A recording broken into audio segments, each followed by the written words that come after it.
All right, welcome back to the Pac-9 show. We are recapping the Week 5 games. We will start with the Niners versus the Falcons. Niners lose big, 28-14, in a really weird game. In a very Horrible. weird game. Not, and we were not good with our predictions on the score of this either. I had 31-27 Niners, and Alex had 27-24 Niners. So we were both a little off. I guess we were a little on point with how many points the Falcons would score, but the Niners really couldn't get it together. Yeah.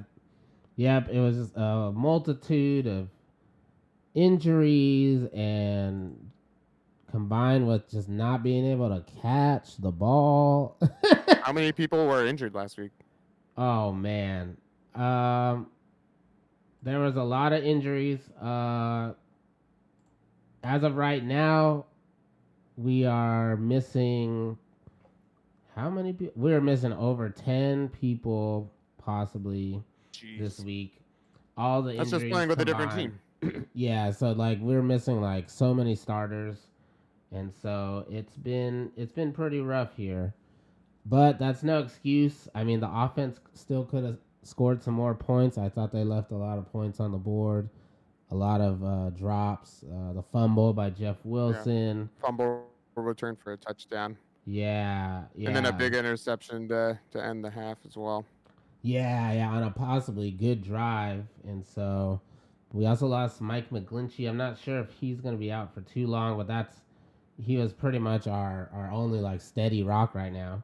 We might get Trent Williams back, so there is some hope. But of what happened in that game, it's not looking good. I think the Niners, and it's not all Jimmy G either. I mean, he wasn't. I mean, he was, doing his thing, but it was really a lot of the teams need to step up. Ayuk scored. That was dope to see Ayuk get 2 touchdowns. So that was great. But besides that, there wasn't really much. We couldn't get the running game going, and the running game really is the bread and butter for Shanahan, and so really we just never could get it going. Fell behind 2 touchdowns, so we got to pass. And Hmm. I will say I do like that they're kind of letting Jimmy G throw some deep balls. It's not always hitting, but I think hopefully they will eventually. But not a Yeah. lot. For comparison, the San Francisco only rushed 16 times compared to 40 from the Falcons. Yeah, see, and that Yeah. should have been the opposite. That would have Yeah. been And great. Marcus Mariota only threw it 14 times, but he got 6 carries for 50 yards and a touchdown with a 20-yard long uh, rush in there. So it was you guys couldn't stop the rush, and Marcus Mariota didn't really have to throw the ball that many times, and their defense just came up big on you guys.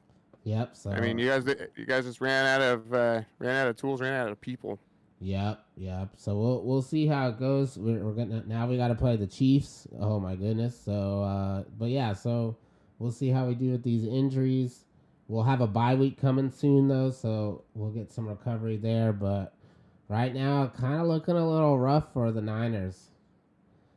And we were looking at the Packers game was going on at the same time. We were watching both of them, and the Jets came in there and they were able to get the upset. I wasn't thinking it was going to be like that though. There was a lot going on in that game. What were your thoughts on the Packers this week? Yeah, Alex did predict 20-17 Jets, so he was right with the Jets winning. Um, but yeah, I mean, really, I don't remember the last time the Green Bay's lost 2 games in a row, and particularly to 2 New York teams in a row. Right. This is not how I really expected the game to go, but really, Rodgers continues to struggle.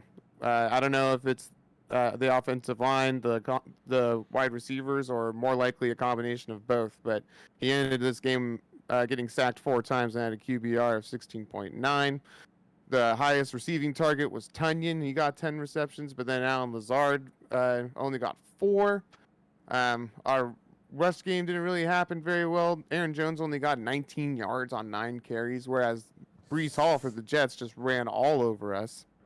Yeah. We had the crazy uh, blocked punt return for a touchdown, which really just kind of sealed the deal anyway. And then Quincy Williams, my God, that guy is just a beast. Just shredding our offensive line, showing all the holes there, and uh, they just had us on all accounts. He had 14 tackles, 14, 8 solos. Yeah.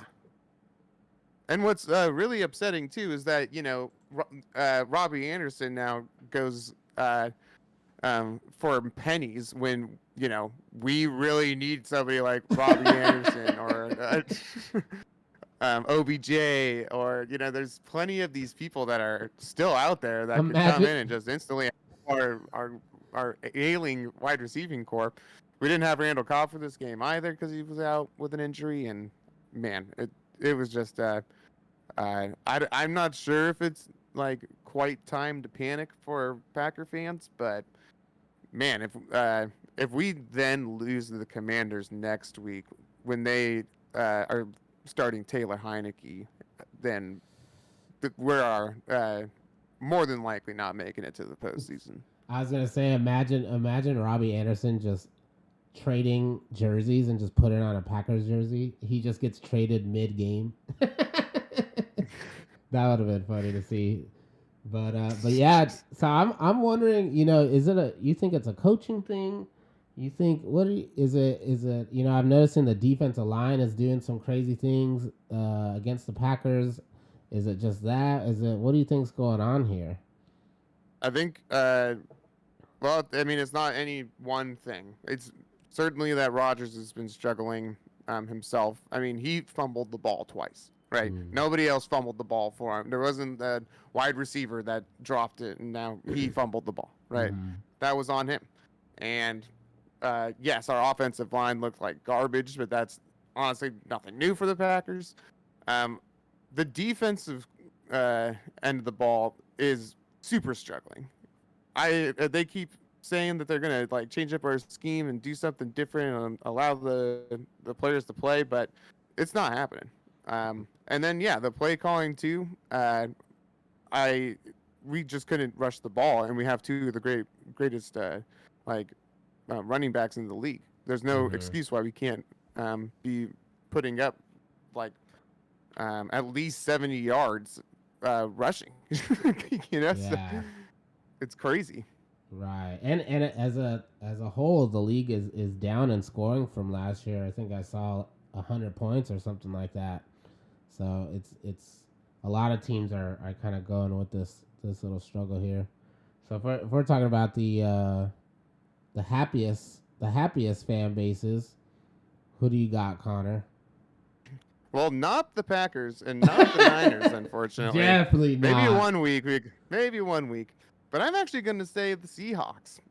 They are tied for first in their division. They beat a division rival 19-9 last week, and Geno's actually looking like he's sailing the ship fine. So I think Seahawks fans are pretty happy right now. Ugh, and I hate to almost agree with you there, but they're right there. I'm going with the Indianapolis Colts. I feel like they really thought their season was dead. There was nothing to play for. No Jonathan Taylor, no Hines. And they somehow came back and got the win. And Matt Ryan just threw the ball a million times, and they ended up winning. Threw the ball 58 times. Like, what the? Ridiculous. 389 yards and 3 touchdowns. That's incredible. Yeah, so I feel like they actually have some hope. They're 3-2-1, and right now would be the 7 seed over Cincinnati and Miami. So interesting. Yeah, it's definitely a big bounce back from the beginning of the season. Yeah. So we'll see. We'll see what happens with them, but I think they're feeling pretty good right now. And what about the saddest fan base? Oh yeah, the saddest. Man, there's a bunch of choose from. There's a lot of sad football, but I think I'm gonna go the Tampa Bay Buccaneers.